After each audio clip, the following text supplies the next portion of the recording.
எனக்கு தெரிஞ்சவரை கருணாநிதி அவர்களை தீய சக்தி தனக்கு துரோகம் இழைக்கப்பட்டிருக்கிறது என்றுதான் புரட்சி தலைவர் அந்த இயக்கத்தை அவர் உயிரோடு இருந்தவரை திரு கருணாநிதி அவர்கள் முதலமைச்சராக முடியாமல் ஒரு நிலையை உருவாக்கி சென்றார்.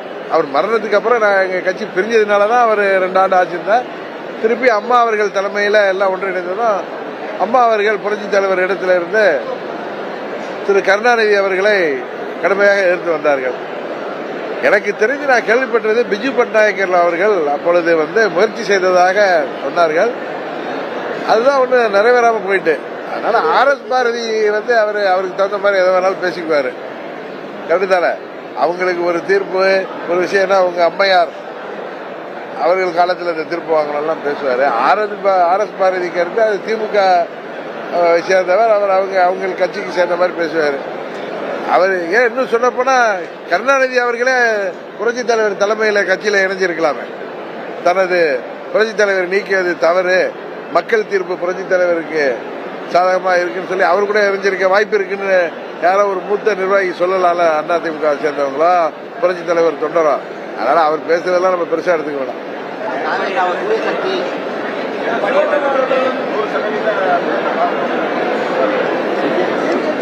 என்னங்க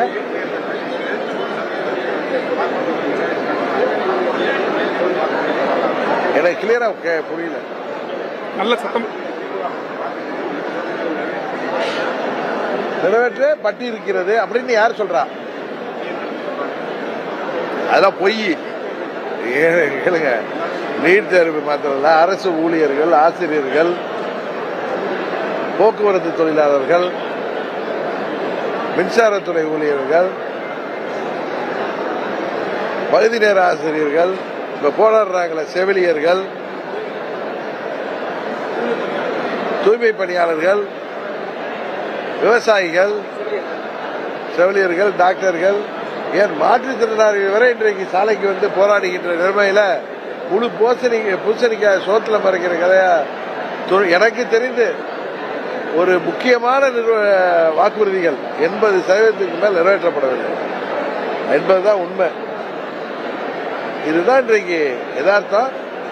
அதை தேர்தலுக்கு முன்னாடி செய்யலைன்னா அவர்களுக்கு கடுமையான பாதிப்பை தமிழ்நாட்டு மக்கள் கொடுப்பாங்க. என்னதான் 1000 ரூபாய் கொடுத்தாலும்